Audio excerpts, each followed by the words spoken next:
12 graus, transportes, para a mesinha, de objetos distanciados. Muito frequentemente, porém, tais objetos parecem trazidos com as tendas pretas, que têm, na fenomenologia da Palladino, uma função importantíssima, quase a abrigo de membros invisíveis. 13 graus, deslocamento das cadeiras dos controladores, com frequência, sentem que lhes tiram a cadeira de sob o corpo, etc. 14 graus, movimentos funcionais de ordem mecânica e de colocação distância. Por exemplo, a entrada em ação de instrumentos musicais, bandolim, cítara, piano, trombeta, e de outros pequenos mecanismos carillons, metrônomo, dinamômetro, etc. Distantes de Eusápia. Terceira classe. A terceira classe dos fenômenos mecânicos concerne a alteração da gravidade dos corpos, que são os fenômenos menos seguros, embora investigadores insígnes lhes garantam autenticidade.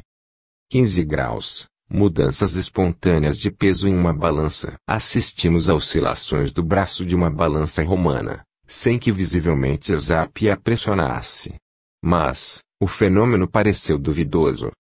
16 graus. Mudança de peso do corpo da médium, de 5 a 10 quilos. 17 graus. Levitação do corpo da médium. Morcelli teve a impressão de que a levitação fosse sincera em seu início, mas ajudada inconscientemente, na consumação, pelos dois controladores. Em minhas observações, isto é excluído. Uma classe curiosa, pouco estudada até agora, é aquela dos efeitos mediúnicos térmico-radiantes. Essa consta de poucos, mas interessantes fenômenos. 18 graus, vento do gabinete escuro. E frequentíssimo e se sente em quase todas as sessões. E verdadeira corrente de ar que vem do interior da câmara e por detrás da médium. 19 graus, frio intenso. E sentido comumente pelos dois controladores, e preludia muitas manifestações. 20 graus, radiações da cabeça e do corpo da médium. Aproximando a mão à cabeça de Eusápia, principalmente onde tem uma depressão óssea, consequente de antiga queda, e algumas vezes também de suas mãos, percebes e sensível sopro, ora tépido, ora fresco. A classe dos fenômenos acústicos já está em parte compreendida nas três primeiras, porque muito frequentemente os movimentos, à distância, se tornam possíveis mediante rumor, som, etc. dos instrumentos postos em ação. Mas, fora disso, nada tem de especiais. 21 graus, golpes, choques e outros ruídos na mesinha. 22 graus, golpes e choques à distância da médium. 23 graus, sons de instrumentos musicais. Verdadeiramente, jamais são acordes harmônicos, a menos que maestros assistam à sessão. Quando muito, são marcação de compasso. 24 graus, rumores de mãos e de pés. 25 graus, sons vocais humanos. Passo a uma classe não menos impressionante de manifestações, isto é, aquelas que, segundo os espiritistas, deveriam revelar a ação de inteligências ocultas, com efeitos duradouros sobre a matéria inerte. Eusápia, por sua incultura, é pobre destes fenômenos. 26 graus, sinais misteriosos deixados à distância. Consistem em sinais ou borrões que se encontram sobre a mesinha, nos punhos dos presentes, nas paredes, e parecem feitos a lápis. 27 graus, escrita direta. Seria a escrita feita diretamente pelos espíritos, sem ação notória de mão, ora porém com utensílios gráficos visíveis, lápis, grafite, ou sem eles. 28 graus, marcas, imagens em matéria moldável, plastilina. São impressões de dedos, de palmas de mão, de punhos, de pés, e também de rostos, geralmente todos de perfil e meio perfil. Estes rostos têm certa semelhança com uma Eusápia envelhecida, e seriam em realidade a reprodução do rosto de John King, Sepa em outra vida. 29 graus, transportes. Aparição imprevista, sobre a mesinha ou na sala, de objetos vindos de longe, e entrados através de portas e paredes, tais flores, raminhos, folhagens, pregos, moedas, pedras, etc. 30 graus, materializações. Trata-se da criação ex novo de formas mais ou menos organizadas que têm os característicos físicos assinalados da matéria, isto é, de serem resistentes ao tato e ao senso muscular, tangíveis, e, algumas vezes, dotadas de luz própria, luminosas, e mais geralmente capazes de deter os raios exteriores de luz, fazendo-se visíveis. A primeira subclasse é a das materializações sólidas, que eu direi misteriosas mediúnicas. 31 graus, toques, apalpos e apertos de mãos invisíveis. 32 graus, organização de formas sólidas, tendo os característicos de membros do corpo humano. São ordinariamente mãos, braços, costas. E ainda cabeças que se tocam através da tenda preta, e parecem pedaços ou fragmentos de uma criatura que se esteja formando, de raro, dão a impressão, tangível, de uma pessoa total. Apertadas ou agarradas através das tendas, retraem-se, no mais das vezes apressadamente, mas, outras vezes, permanecem também longo tempo e se deixam tocar, principalmente no rosto. A boca, invisível, faz o movimento de beijar, morder, etc., protegida, porém, quase sempre pelo pano. 32 graus bis, organização de mãos perceptíveis, nuas ao tato. Algumas vezes, sente-se o toque de mãos verdadeiras, possuidoras dos característicos dos membros de uma criatura vivente, e sente-se a pele, o calor e a mobilidade dos dedos. E se as apertamos, a impressão é de que se dissolvem e fundem como se fossem compostas de substância semifluida. 33 graus, ações complexas de formas materialíssimas, tangíveis e invisíveis. Aquelas mãos, aqueles braços, aquelas cabeças e aquelas meio-pessoas, embora imperceptíveis à vista, mesmo de quem olha o interior do gabinete, por detrás da tenda pela qual são cobertas, avançam para os assistentes, tocando-os, palpam, abraçam e agarram, ou repelem, acariciam, atraem e beijam, com todos os movimentos de criaturas vivas e reais. Além disso, estas formas executam ações ainda mais complexas, seja na sombra da cabine, seja diante dela, com o intermédio das tendinhas pretas infladas e projetadas até ao plano da mesinha ou rumo das cadeiras dos vizinhos, ainda que fora da cadeia, seja afinal em liberdade e em pleno meio dos presentes, que se sentem invisivelmente tocados, abraçados, revistados nos bolsos, etc., muitos assim veem insatisfeitos desejos apenas pensados.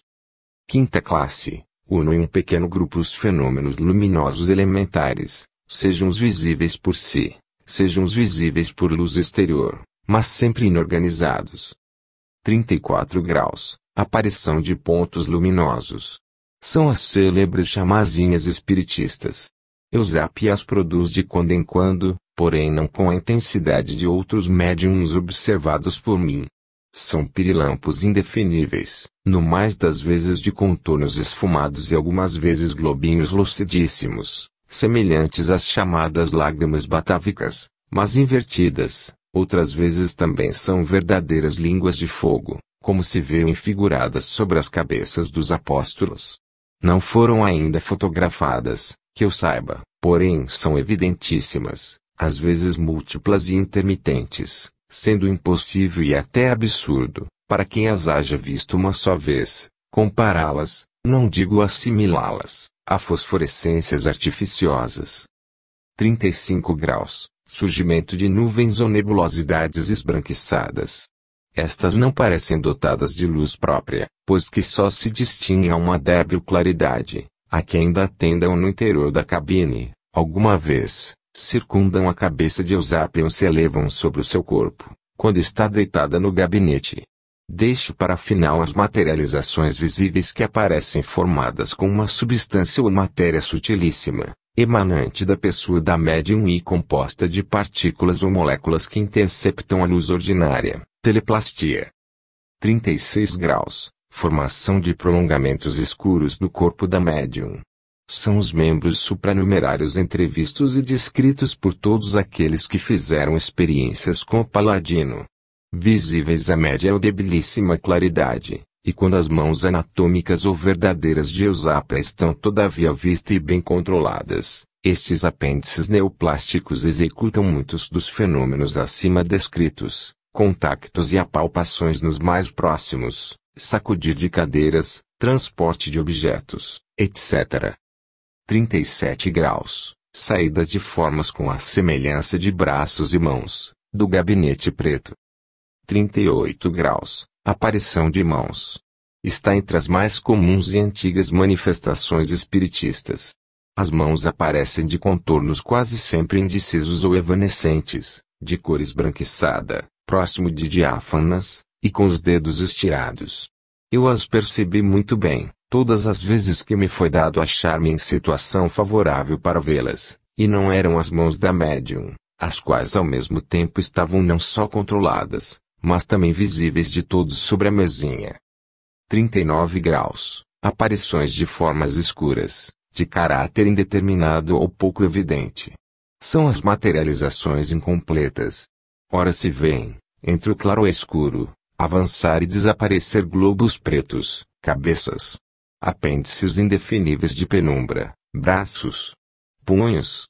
Ora, sombras de perfil que se conjecturam barbudas John King. Ora, sobre fundo semiluminoso, larvas enegrecidas, planas, que aparecem como que transparentes, e ajustadas ou formadas de modo estranho, gesticulando de maneiras bizarras. A mim se manifestaram particularmente nas sessões de 1901 a 1902, e não tive tal percepção precisa, afirmada pelos outros companheiros, para que possa desenhar uma por uma. 40 graus, aparições de formas com caráter determinado e pessoal. A estas classes de Morcelli, segundo a minha experiência, acrescentarei. Sexta classe traço. 41 graus, influência sobre chapas fotográficas, envoltas em papel escuro. 42 graus, fenômenos de leitura do pensamento, de visão sa escuridade, à distância. Veja-se Capitão 4. 43 graus, compreensão de idiomas desconhecidos da médium, alemão, inglês. Veja-se Capitão 4. 44 graus, influência sobre eletroscópios que a médium descarrega com a mão, à distância. Portanto, nos fenômenos com os quais se objetiva a mediunidade da Paladino, temos, segundo este esquema provisório, 44 ordens de manifestações. Morcelli alega que sua classificação simplifica muito as coisas, distinguindo os fenômenos em ordens distintas, como se produzissem separadamente. Em realidade, a seção, por vezes, é complicadíssima e se assiste a manifestações variadas, simultâneas, verdadeiras descargas potentes de mediunismo e confusões espiritistas. Capítulo 3. Fisiopatologia de Eusápia. Influência assal dos médiuns. Eusápia Paladino estudada clinicamente. Vejamos agora se a explicação de todos estes maravilhosos fenômenos se pode encontrar no organismo da médium. Com este escopo, vamos estudar Eusápia, por exemplo, clínica e fisiologicamente. Nos característicos externos, à primeira vista, Eusápia nada apresenta de anormal, salvo certa mecha de cabelo branco que rodeia um afundamento no parietal esquerdo, depressão causada não se sabe bem, se pelo golpe de uma caçarola, dado pela madrasta, ou pela queda do alto de uma janela, quando contava 1 ano de idade. Pesa 60 quilos, e o peso varia pouco depois das sessões. Tem estenocrotafia, ou seja diâmetro bisigomático maior do frontal, 127 a 113, dolicocefalia com índice cefálicos 73, que é étnica, circunferência da cabeça normal, 530, assimetria, tanto do crânio quanto do rosto, por maior desenvolvimento da direita. O olho esquerdo apresenta o fenômeno de Claude Bernard Horner, comum nos epilépticos. As pupilas coreitópticas, no alto interno, reagem escassamente à luz, e bem, ao invés, à acomodação. A pressão arterial, medida com esfigmômetro de Riva-Roth, Deu o seguinte resultado: 1 graus prova, à direita, 200, à esquerda, 230, 2 graus prova, à direita, 200, à esquerda, 239. Oferece, pois, uma simetria na pressão, que é frequente nos epilépticos, e, tal qual estes, apresenta um notável canhotismo tátil, assinalando o estesiômetro nas polpas da direita grande obtusidade, 5 mm, e menor na esquerda, 2,5. A sensibilidade geral, estudada com a trena de Ruhmkorff, apresenta, ao contrário, distrismo, assinalando a distância de 73 mm à direita e 35 à esquerda, a dolorífica 60 à direita e 30 à esquerda, mostrando-se de todo modo muito mais delicada do que nos normais, cuja sensibilidade geral, ensaiada com o mesmo método, assinala 45 mm e a dolorífica 20. A sensibilidade bárica desigual, parecendo-lhe o mesmo objeto ser mais pesado na direita que na esquerda, apresenta depois diferenças de peso de 5 gramas. A sensibilidade óssea, ao diapasão, é de 5 na direita e 8 na esquerda, porém falta na fronte. Com o dinamômetro pequeno de Regnier-Mathieu assinala 11 kg na direita e 12 na esquerda. Próximo ao transe, marcou mais, isto é, 15 kg em ambas as mãos. Com a mão direita e braço estendido sustém um peso de 500 gramas durante 1 minuto e 2 segundos, e, com a esquerda, por 2 minutos. Tem zonas hiperestésicas, especialmente no ovário, tem o bolo esofágico dos histéricos, e debilidade geral ou paresia nos membros do lado direito. O campo visual, estudado pelo Dr. Sgobo, mostrou-se amplo e regular. Os reflexos tendinosos são mais obtusos à direita, e se provocam com o fenômeno de Gendrasik, sendo nulos na esquerda. Nada se nota com o aparelho de Darsonval, nem aos raios Röntgen.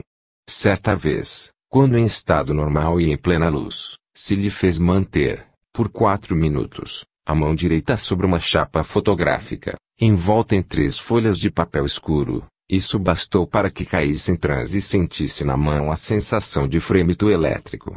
Revelada a chapa, no ponto correspondente ao seu indicador ficou um sulco informe da extensão do dedo. Este fato, que talvez se filie com a radioatividade espiritista, pode ser aproximado a uma outra sua anomalia, que Flammarion observou e que consiste em uma diafaneidade nos contornos dos dedos, que formam quase um segundo contorno deformado. Quando tenho este sinal, assevera ela, posso obter coisas maravilhosas. A urina amarela, em quantidade de 2000 cm3, com peso específico de 1022, apresenta açúcar 40%, fosfatos 1,20%, cloretos 3,598, leves traços de albumina. Depois de uma sessão mediúnica, aumentou de muito a albumina, 0,5%, e diminuiu o açúcar para 20%. Das análises feitas em Nápoles, por Bottazzi e Galeotti, resulta que a densidade, imediatamente depois da sessão, é aumentada, 1023, em vez de 1022, e a albumina 2%, em vez de 1,25, o azoto 11,28%, em vez de 9,53, subiu a condutibilidade elétrica, 177,10, em lugar de 150,10, crescido ponto de congelação, 1,560, em vez de 1,260.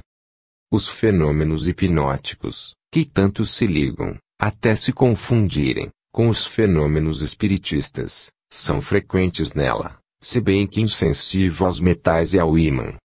Assim, Arulani, City, só em lhe deslizar a mão na fronte, pôde hipnotizá-la e fazê-la cair prontamente em estado cataléptico. Morcelli, ao contrário, encontrou mais facilidade em magnetizá-la do que hipnotizá-la, se bem que, com o deslizar metódico da mão sobre a cabeça, lhe pôde cessar a cefalgia e acalmar seus furores, e com passes magnéticos, de baixo para cima, provocar uma hemicatalepsia. Com passes em sentido contrário, cessarem as contrações e a paresia, obra citada.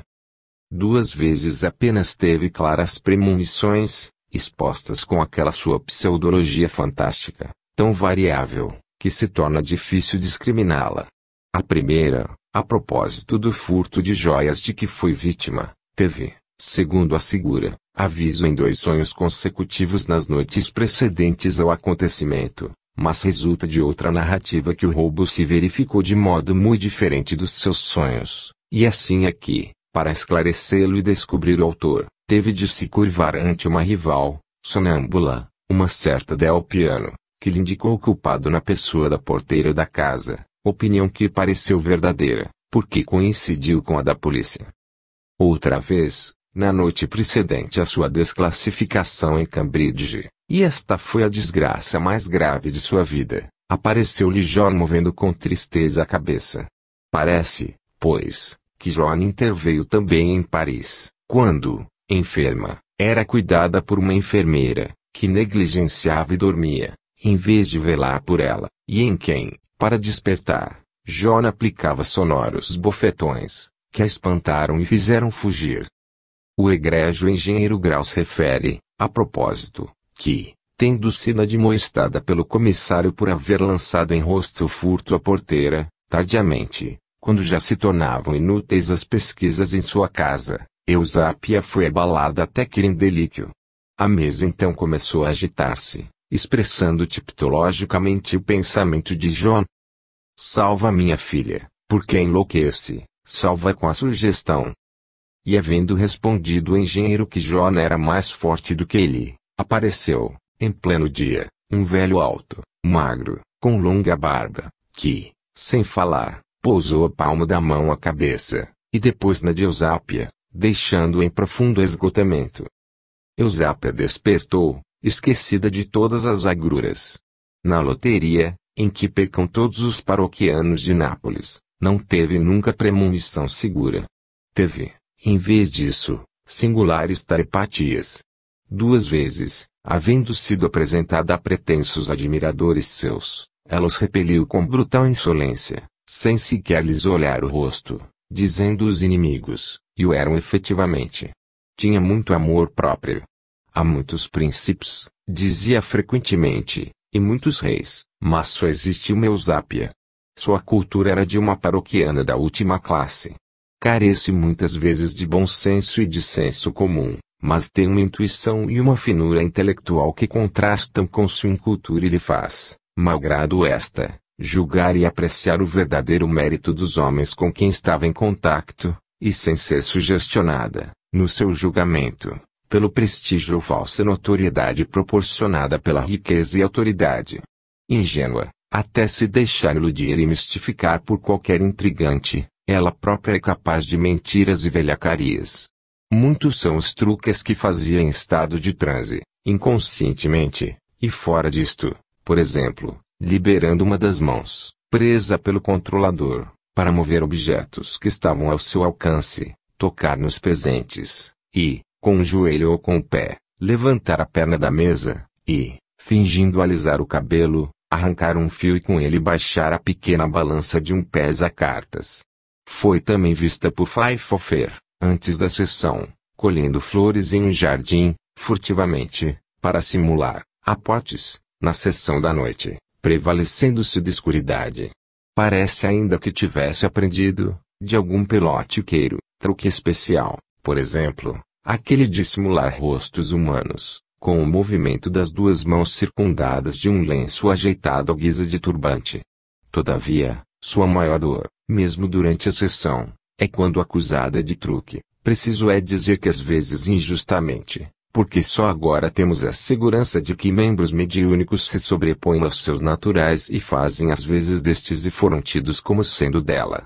Tem memória visual bastante vivaz, a ponto de recordar 5 em 10 testes mentais apresentados em 3 segundos, e o dom de lembrar com grande vivacidade, especialmente fechando os olhos, os contornos das pessoas, com a visão exata de poder desenhar os traços característicos.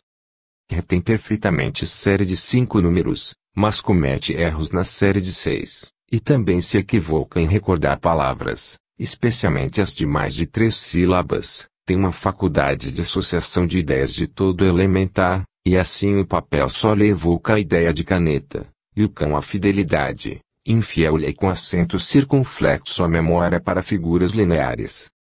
A média dos tempos de reação simples auditiva foi nela de 113 milésimos na 2 graus prova. Tem índices morbosos, que vão até a loucura histérica, passa rapidamente da alegria à tristeza, tem fobias estranhas, por exemplo, a de sujar as mãos, temer a escuridade, é fortemente impressionável e sujeita a sonhos, malgrado sua idade madura. Tem, não raras vezes, alucinações, e frequentissimamente vê sua própria sombra. Na infância, acreditava ver 2 olhos que a fixavam por detrás das árvores e das sebes. Quando se encoleriza, especialmente se ofendem sua reputação de médium, é violenta e impulsiva, a ponto de maltratar seus adversários. Estas suas tendências contrastam com uma singular bondade de ânimo, que a faz empregar seus ganhos para aliviar a miséria dos pobres e das crianças, que a faz sentir pelos velhos e pelos débeis uma piedade sem fim, que a leva a perder o sono, e a impulsiona a proteger os animais a ponto de maltratar os serviciadores.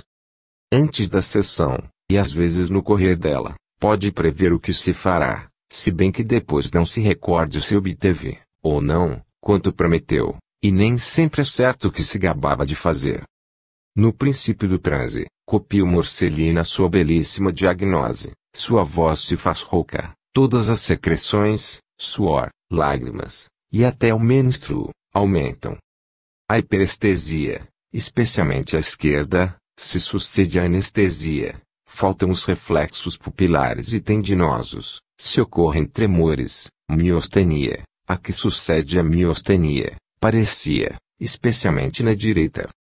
Igual aos faquires, quando quer entrar em transe, realenta a respiração, passando de 28 inspirações a 15, 12 por minuto, enquanto que, ao contrário, o coração aumenta as pulsações de 70 a 90 e até 120, as mãos são presa de estremecimento e tremores, as articulações dos pés e as mãos têm movimentos de flexão e extensão e, outro tanto, se enrijecem. A transição deste estado ao sonambulismo é assinalada por bocejos, soluços, suores na fronte, transpiração nas mãos e estranhas expressões fisionômicas. Ora parece presa de violenta cólera, que se manifesta por ordens imperiosas e por frases sarcásticas contra seus críticos. Ora diz-se-a vencida por um êxtase voluptuoso erótico. No estado de transe, antes de tudo, empalidece, volta as pupilas para cima, o branco do globo ocular à vista, agita a cabeça para um lado e outro, e depois fica estática e tem muitos daqueles gestos frequentes no acesso histérico, bocejos, riso espasmódico, mastigação frequente, visão distância e linguagem às vezes siletíssima e também científica, ideação rapidíssima, que lhe permite apreender os conceitos dos presentes, ainda que eles não os expressem em voz alta ou os exprimam em misteriosa forma.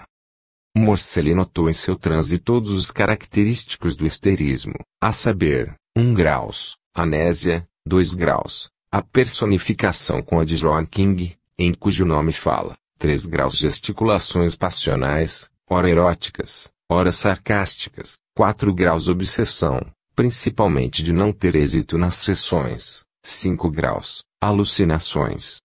Nos fins do transe, quando ocorrem os fenômenos mais importantes, experimenta a grande sede, fenômeno de polidipsia, próprio das histéricas, e agitada de verdadeiras convulsões e grita qual uma parturiente. Por fim, cai em sono profundo, e da moça do parietal se evapora um fluido quente, sensível ao tato.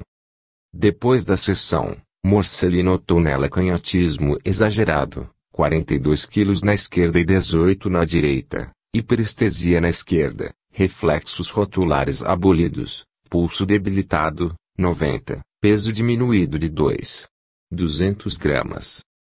Assim como exercita em transe sua motricidade, fora das suas vias anatômicas, assim também percebe sensações visuais e táteis sem a intervenção costumeira dos órgãos dos sentidos específicos, e assim dá notícias de coisas que ocorrem em nosso derredor, em posições não acessíveis à sua vista, nem a de nenhum outro, notícias que depois se comprovavam verdadeiras, e mostra durante o transe conhecimentos que não tinha antes, nem conserva depois. Durante toda a sessão, permanece em contínua ligação com os presentes, exprime as próprias opiniões e a sua própria vontade, seja viva voz, muitas vezes pronunciando mal as palavras, qual um paralítico progressivo, seja com golpes que se sentem provir, ora da mesinha, ora de outros objetos, seja em língua italiana, seja em idioma estrangeiro. Depois da sessão mediúnica, tem a sensibilidade morbosa, hiperestesia, fotofobia e, a miúde, alucinações e delírio, no qual pede que a vigiem para que não se lhe faça mal, e sofre graves distúrbios de digestão, e vômitos ao ver comido antes da sessão, e, finalmente, tem paresia das pernas, pelo que necessita que os outros a conduzam e dispam. Jorevich notou que a hiperestesia é em zonas, nas falanges, no dorso da mão, no omoplata e no lado esquerdo da cabeça. Estes distúrbios se agravam de muito, se, por imprudência dos assistentes, for exposta, na sessão ou depois, a uma luz imprevista, o que recorda a pitonisa de Delfos, a quem as profecias abreviavam a vida, e o triste caso da Desperance, que, por ter estado exposta, subitamente, a forte luz, durante uma sessão, foi tomada de paralisia por muitos e muitos anos. Devo acrescentar um fato descoberto pelo Dr. Imoda, é que Eusápia, em estado normal, não exerce influência alguma sobre o eletroscópio, mas, apenas desperta de transe intenso, tendo a mão suspensa sobre o eletrodo, pode, depois de 3 ou 4 minutos, provocar a queda das folhas de ouro. Isto, posto de acordo com a impressão de seus dedos na chapa fotográfica envolta em 3 folhas de papel escuro, confirma a radioatividade em transe, e também concorda ainda com a frequente aparição de nuvens brancas flutuantes, símiles de névoa luminosa sobre a superfície da mesa ou sobre a sua cabeça, durante a sessão, já que a propriedade dos raios catódicos provocar a formação de névoa quando atravessam uma camada de ar saturado de umidade. Capítulo 4 – Condições e influências dos médiuns. Não são estes fenômenos morbosos só de Eusápia, pois que se verificam em quase todos os médiuns. A célebre médium Smith tinha avó, mãe e um dos irmãos sujeitos a fenômenos hipnóticos e mediúnicos, tinha obsessões e alucinações desde criança e, mais tarde, acessos de sonambulismo, dismenorreia, e, no transe mediúnico, completa anestesia de uma das mãos, e ela o queria, pelo que, espetada na mão direita, sentia dor na esquerda, e também acreditava ver à esquerda objetos que estavam à direita. Na Piper, o transe começa com ligeiras convulsões clônicas, seguidas de estupor, respiração estertorosa. Tornou-se médium depois do susto por um raio, e após 2 operações em tumores. Homem declarava produzir os mais maravilhosos fenômenos quando estava em letargo, o que o impedia de bem se recordar depois. Teve enorme atraso no seu desenvolvimento, e aos 6 anos ainda não caminhava. Depois de um pleito com a senhora Leon, sofreu congestão cerebral, paralisia, amnésia. No letargo, dizia, os espíritos se apoderam de mim, mudam o meu todo, meus gestos, e até meu corpo pode estender-se de 8 polegadas. Não tem influência sobre os fenômenos, deseja muitas vezes realizá-los, mas não obtém êxito, visto que ocorrem quando ele está no leito, adormecido. Caído em transe, escreve, de si, Desperance, experimenta uma sensação de vácuo e perco o sentido do espaço, não saberia dizer, por exemplo, onde é que movo o dedo, como se o movesse na água. Nas materializações lhe sai primeiro do abdômen um vapor luminoso, que se transforma num ser vivo, transformação em ser vivo tão rápida que não se sabe qual se forma antes, se o corpo, se a vestimenta. Quando aparece o fantasma, experimento dificuldade em encontrar meus pensamentos e minhas forças, estou como que em sonhos e não posso mover-me. Quando Yolanda se movimenta, faz-me transpirar e me exaure mais do que se me movesse eu própria. Quando se materializa fora, sinto-me mais forte. Quando toca algum objeto, sinto os meus músculos se contraírem como se fossem as minhas mãos a tocá-lo. Quando imerge as mãos na parafina derretida, eu me sinto queimar. Quando um espinho lhe penetrou no dedo, experimentei grande dor. Eu a vi tocar o órgão, e a vi por vezes fora do gabinete. No primeiro momento do semitranse, quando não está ainda formado o fantasma, tenho uma sensibilidade maior do que é normal. Sinto quando transito uma pessoa pela casa, ouço o relógio da igreja e os silvos do trem, o que não ocorre quando estou em estado normal, e apreendo o que pensam os presentes.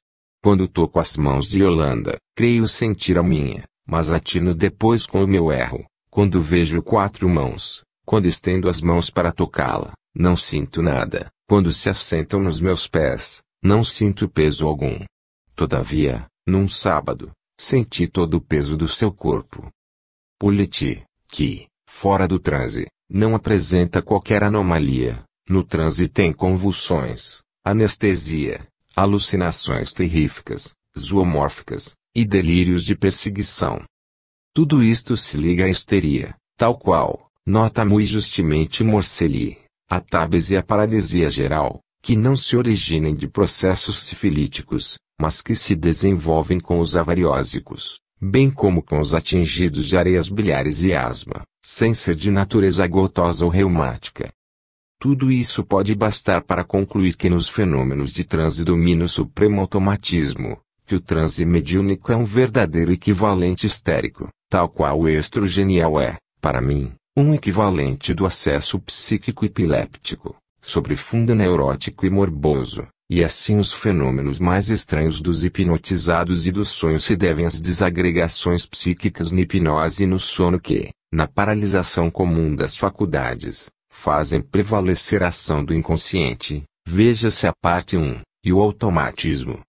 Por isso, quando o professor Lucatello, em Pádua, acha em Zuccarini completa insensibilidade dolorífica cutânea, e o sonambulismo levado até ao estado cataléptico imediato, com o simples esfregar da pele, e outras anomalias histéricas já havia notado Patrizzi, a simetria do rosto e do crânio, com menor desenvolvimento na metade esquerda, fenômeno de Claude Bernard Horner, assim frequente nos epilépticos, disparidade na função visual nos 2 olhos, ambidestrismo, desproporção entre a grande abertura dos braços, 1,71 m, e a estatura, 1,60 m, sonolência habitual e escassa força de atenção. Isto não depõe contra a sua faculdade mediúnica, mas com maior razão Shelley em parte explica como, a meu ver, os milagres do gênio do hipnotismo são explicados pela concomitante neurose. Veja-se a parte 1. Assim sendo, somos atraídos a crer que muitos dos fenômenos espiritistas derivam do estado neurótico do médium, enquanto que muitos destes fenômenos se assemelham aos hipnóticos, que com a neurose têm tanta relação, e se desenvolvem sempre nas vizinhanças do médium, especialmente à sua esquerda. As mãos e os braços fantasmáticos saem geralmente do seu corpo e das suas vestes, e os fantasmas aparecem as mais das vezes sobre sua cabeça ou sobre a do controlador que está a seu lado, e quanto mais importantes e raros são os fenômenos, por exemplo, nos casos de materialização, tanto mais se agrava o transe do médium. Quando ocorrem movimentos de objetos, inclusive dos distantes do médium, notam-se movimentos sincrônicos no próprio médium, que foram fixados graficamente por Bottazzi e Dassonval, e frequentemente se notou, durante o transe, e especialmente durante as materializações, que o peso do médium diminui, e volta ao normal, ou quase, ao cessar dos fenômenos. Vejais o capítulo seguinte. Isto deve provir de que o próprio corpo do fantasma se forma às expensas do corpo real do médium. O que seria também confirmado pelo fato de que, nas primeiras materializações, os fantasmas têm muitas vezes certa semelhança com o rosto e os membros daquele com toda a sua pessoa.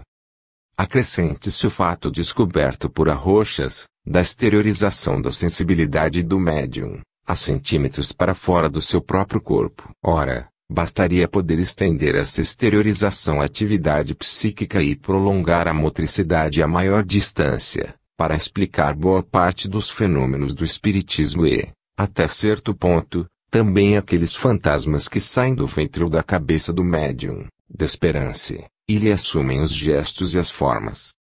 O médium, de resto, tem alguns especiais característicos além do olhar estranho, epileptoide, típico do transe. Segundo Maxwell, apresenta manchas zoomórficas na íris, e, se não é normalmente canhoto, assim se torna no transe, ou vice-versa. Afora isso, pode variar na inteligência, do ultramediocridade de Pulit à genialidade da Desperança e de Moses, mas, no transe, o médium mais estólido pode desenvolver uma inteligência extraordinária, e Wallace narra o caso de um caixeiro ignorante e grosseiro que, em transe, podia discutir sobre a fatalidade e sobre a presciência, enquanto que, fora dele, sabia apenas falar de coisas comuns, e nós os vemos entender os idiomas estrangeiros mais díspares. Pior a situação quanto à moralidade, muitos se mostram enganadores e lascivos, enquanto outros, tais as Asmitista e Tom Moses, tocam os limites da santidade. Vi alguns, durante a embriaguez ou uma forte emoção aprazível, terem aumentado as faculdades mediúnicas. No mais das vezes, os médiuns necessitam de escuridade, de excitamento, de rumor, de gritos, de cantos, para desenvolverem a faculdade, e não conservam, exceto os célebres casos da Desperança e Homem, consciência e memória do que fazem em transe, como sucede nos epilépticos. As provas das transmissões do pensamento, ainda que se afirmem alguns, são de todo modo frequentes e evidentes no transe de Eusápia. Eu pensava fortemente em poder rever minha mãe. A mesa sentiu com energia o meu desejo, inexpressado pela palavra, e em seguida apareceu a imagem de minha genitora. O Sr. Becker pediu mentalmente que lhe desatassem e deslocassem a gravata, e isso se verificou imediatamente. O Dr. Surada pensou em que John, de uma garrafa, derramasse a água num copo, na cabine mediúnica, e o ato é executado em seguida, e o copo, cheio, é trazido para a mesa e, depois, para os lábios de um dos controladores. A Condessa de A. em Veneza, do professor Pfeiffer, costurou sob uma dobra da barra do vestido um saquinho, que envolvia certa moeda, e veio à sessão com a ideia, não expressa pela palavra, de que fosse descosido e retirado, e isso foi feito apenas repensou. Num outro dia, veio com um adereço escondido na cabeça, e pensou em que fosse transferido para Eusápia, a quem queria presenteá-lo, e, apenas isso pensou, e o transporte se fez. Como veremos, os médiuns adquirem no transe energias musculares e intelectuais que não têm antes e que só raras vezes se podem explicar pela transmissão do pensamento dos presentes, pela telepatia, e que exigem, pois, uma explicação especial, qual aquela da ajuda dos mortos. Estes transmitem, durante o transe, algumas de suas faculdades também mais singulares, assim o canhotismo e Eusápia, a levitação e a incombustibilidade em nome, o qual podia pegar, sem se queimar, em carvões em brasa, e assim fazia que outro pegasse com igual imunidade. Muitos manifestam sua atividade em uma só direção. Os mais frequentes e menos importantes, e a mil de errados, são os médiuns tiptólogos, que transmitem com golpes emanados da mesa ou com movimentos de um ponteiro sobre alfabeto disposto num móvel.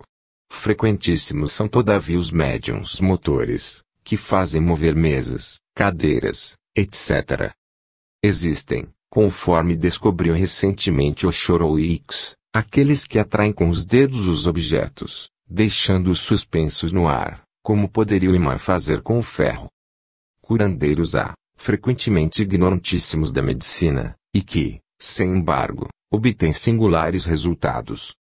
Vi uma estupidíssima mulher, a qual faquires hindus haviam reconhecido como irmã, melhorar, por 2 ou 3 meses, com exercícios musculares apropriados, uma doente de tabes, em último grau.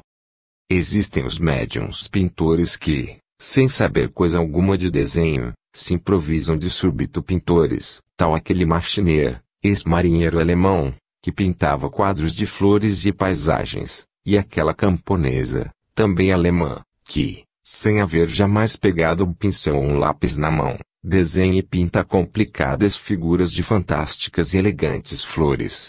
E até os que compõem, em poucas horas e às escuras, quadros a óleo que exigiriam dias inteiros de labor. Sardou e Hugo de Alessi pintam automaticamente, procedendo ao acaso, e assim mesmo obtém êxito nos retratos. Fernando Desmoulins, que já era artista, quando pintava espiriticamente e terminava às escuras, em 25 ou 40 minutos, trabalhos extensíssimos, e pintava também com o rosto metido num saco. Desperto e cessado o transe, apesar de ser pintor, não conseguia terminar estes esboços. Hugo de Alessi não era pintor, e acertou pintar retratos de mortos desconhecidos. O guarda campestre, de Stips, com a mão direita estropiada, a ponto de não poder escrever, traçava ao acaso, em estado de transe, flores e ornamentos orientais belíssimos. E, como já vimos, Eusápia, em transe, era belíssima escultora.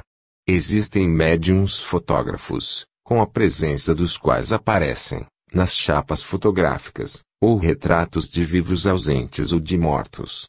Há médiuns falantes e adivinhos que descobrem fontes de metais subterrâneos, pneumatográficos que provocam a escrita direta, os desmaterializadores que fazem os transportes de fora, apesar das portas e janelas fechadas e intactas, os evocadores dos fantasmas, os fotóforos, que provocam luzes mais ou menos circunscritas, os glotólogos, que falam idiomas desconhecidos, os premonitores, que profetizam, os escreventes intuitivos, que ouvem no seu cérebro uma voz que lhes dita o que escrevem, os acústicos que ouvem a voz dos espíritos no ouvido.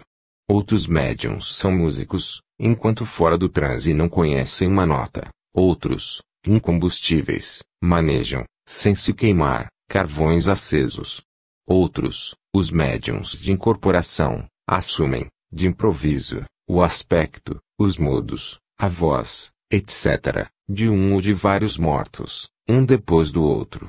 Eu próprio vi Randone de Roma assumir sucessivamente o aspecto, os modos e a voz de um idiota, de um orador de igreja e de um professor afetado de paralisia geral.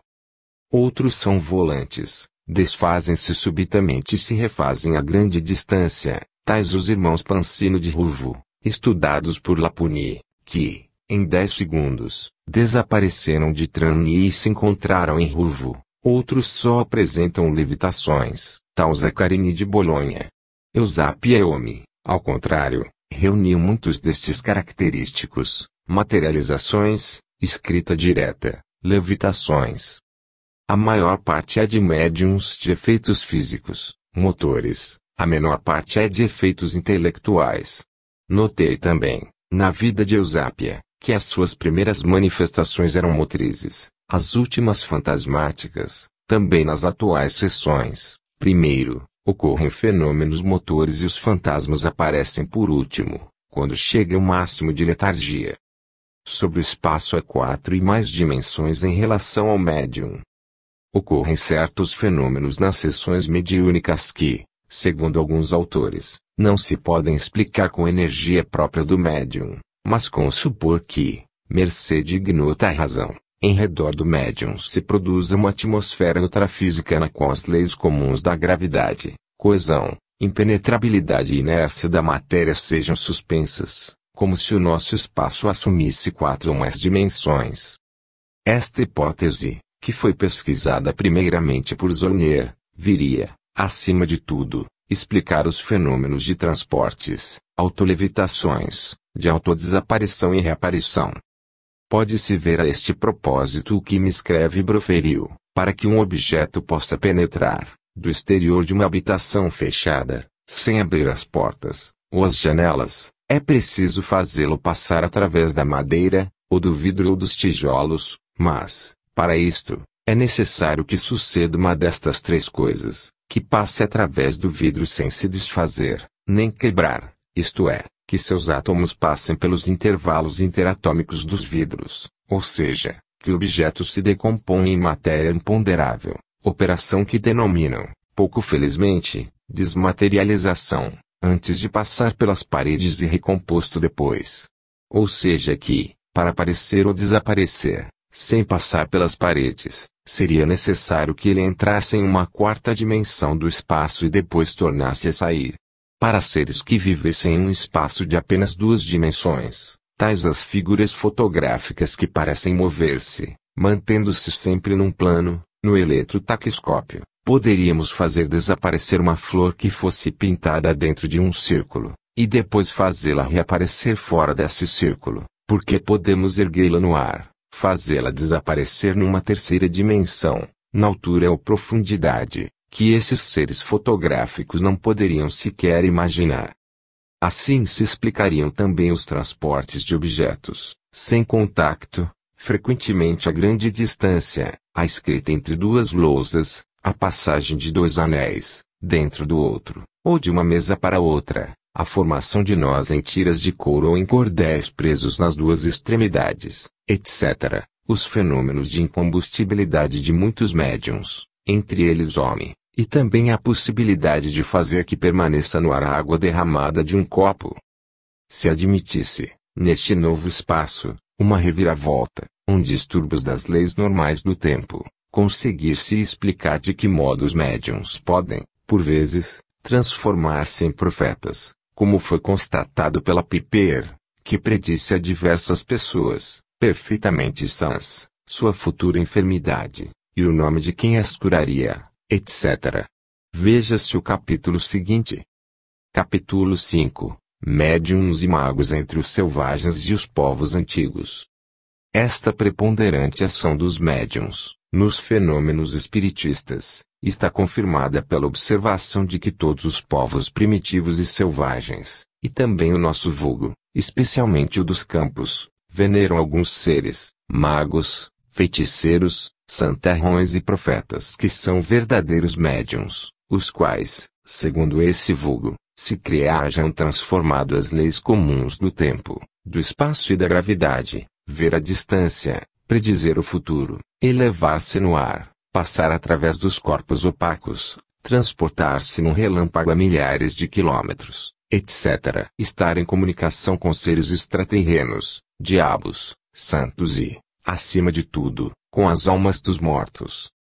Começando pelo nosso vulgo, leia em Petrarque, em Sicília, é crença popular que os inspirados, homens nos quais entrou um espírito ou diabo, no corpo, falam todas as línguas, são bons ou maus, segundo os espíritos que tenham no corpo, e que só podem ser libertos por outros inspirados mais potentes do que os outros e chamados caporali dos espíritos, verdadeiros magos que frequentemente discutem entre os colegas acerca da sua superioridade. Um tinha espíritos benignos e falava inglês, outro possuía maligno, emitia sons inarticulados e, epiléptico, caía ao chão. Exorcizam-se os inspirados com celtas orações, com a atadura de um lenço no braço, com o puxão dos cabelos, com a queima de incenso em braseiro, com sopapos, pauladas, murros no peito. Em lugar dos caporali, algumas vezes conseguem o mesmo de certos santos, especialmente com S. Filipe. As bruxas Stria, Magara, têm aspecto ora de gatos, ora de morcegos e, feias, velhas de mau sangue, não saem de dia, aparecem à meia-noite, tratam de matar ou corromper meninos não batizados até 49 dias de nascidos. Quando praticam um malefício fatura, vencem a vontade da vítima como que a hipnotizando, e assim esta não pode exercer sua própria liberdade, tem o hábito de voar à noite, tem especial atração pelo alho, grande horror ao sal, gostam das nogueiras, sob as quais se reúnem aos milhares, despertam nos homens amores e ódios violentos por uma dada mulher, podem torná-lo impotente, enfermo, louco, imbecil, para tal fim, porém, é preciso que tenham qualquer objeto da sua vítima, algum cabelo, meias, camisa, etc. Para atuar sobre a mulher, é útil usar um pão, adicionado de pós de ossos pulverizados, e com algumas gotas de sangue da mulher amada ou do seu tributo mensal, misturado com cabelo de frade com talo de salva. Sabia enfeitiçar em Voltaire, introduzindo pregos e alfinetes numa laranja, num limão, num ovo, o que provoca dores fortíssimas no corpo da pessoa avisada. Algumas vezes se servem de bonecas e fantoches, com os quais afiguram a pessoa odiada. Mas, esses bruxos eram mais frequentes em épocas remotas, pelo que foram criados para eles cárceres especiais. O arcebispo de Torres, em suas memórias, distingue as bruxas e os bruxos que vão às danças, dos que predizem o futuro, dos que curam a ciática. Existiram depois e existem, em Sicília, as dorme de Furil da noite, belas, volumosas, que querem encontrar a ordem em toda parte, e são pouco avistadas, e somente nas quintas-feiras, preferem os bosques e as casas pobres e isoladas, nas quais penetram pelos orifícios das fechaduras ou pelas frestas das portas, caprichosas, se favorecem a casa, tudo marcha bem, caso contrário, tudo vai mal, de modo que os habitantes são constrangidos a mudar-se, e então cessa toda a triste sorte. Muitos destes fenômenos coincidem com os dos nossos médiuns, tais a xenoglossia, atuar de noite, etc. Médiuns Sirauli, uma outra espécie dos médiuns, para os sicilianos, é a do Sirauli. Sirauli é o nascido na noite de 29 de junho ou 24 de janeiro. Esses têm especiais virtudes. São todos fortes, prósperos, manejam impunemente pastas venenosas, serpentes, escorpiões. Ungindo com a saliva, neutralizam qualquer mordedura venenosa, com pequeno bastão, que batem no solo, encantam qualquer animal, inclusive as lombrigas nas crianças, adivinham por vir e transmitem a todos os seus descendentes estas qualidades, reconhecidas oficialmente nas pandetas protomedicais de Sicília, Pitré. Tem uma espécie de meio-cão cidade santa, em Palazzolo Acreide. E lá que fazem moradia os mais famosos domínios, é lá que realizam uma procissão, no dia de São Paulo, conduzindo serpentes nas mãos. Benevente, de Blasio pôde estudar, nas circunvizinhanças de Benevente, 2.000 magos, aproximadamente 1% da população, e precisamente 180 janari bruxos, 1.391 oxiardi provocadores de 20 magos, 47 enganadores, muitos deles histéricos, 242 epilépticos, 333 bêbados, 339 muitos sanguinários, todos usam magia e gestos especiais, distinguem-se os que maleficiam dos que desmaleficiam. Portugal, não há país da Europa onde os impostores ganhem tanto dinheiro quanto em Portugal. Aí são velhas que predizem o porvir, preparam filtros de amor e executam outras obras de feitiçaria. Em Lisboa, o bairro onde predominam é chamado da judiaria ou moraria. O Irtspegel anota que a Idade Média revive naquelas espeluncas. As pitonisas leem o futuro na água, no chumbo, no espelho, nas burras de café, e preparam as suas drogas segundo todos os preceitos da arte, com ossos de mortos, cérebro de cão, peles de gato, cauda de salamandra. A polícia intentou muitas vezes pôr termo a estas comédias da superstição, que repetidas vezes degeneram em tragédia, porém sempre em vão. Vozes, nos vozes se crê que os bruxos vos podem extraviar do caminho, fazer tomar folha por ouro, com um sopro, um olhar, um gesto, secam a medula dos ossos, inoculam 1000 ferrões na pele, envenenam as estrebarias, destroem as colheitas com as suas ervas, com as suas orações podem fazer dos demais o que quiserem, nos seus espelhos malditos fazem aparecer os mortos e os vivos, e para isso não é mister deixar em suas mãos fragmentos de unhas ou de cabelos. Na sexta-feira, à noite, e especialmente no sábado, vão ao bosque, e são por isto então mais perigosos. Podem transformar-se e transformar a outros em animais, com a varinha forquilhada descobrem as fontes, os tesouros, os ladrões, tal qual os rabdomantes. Bretanha. Há na Bretanha mulheres nervosas que fazem predições e são chamadas Abision, inteiram-se da queda de um objeto, do suspiro emitido por invisível boca ou da aparição durante o sono da pessoa que deve morrer. Em suas casas, as campainhas soam por aí para avisá-las da morte de um parente em país distante.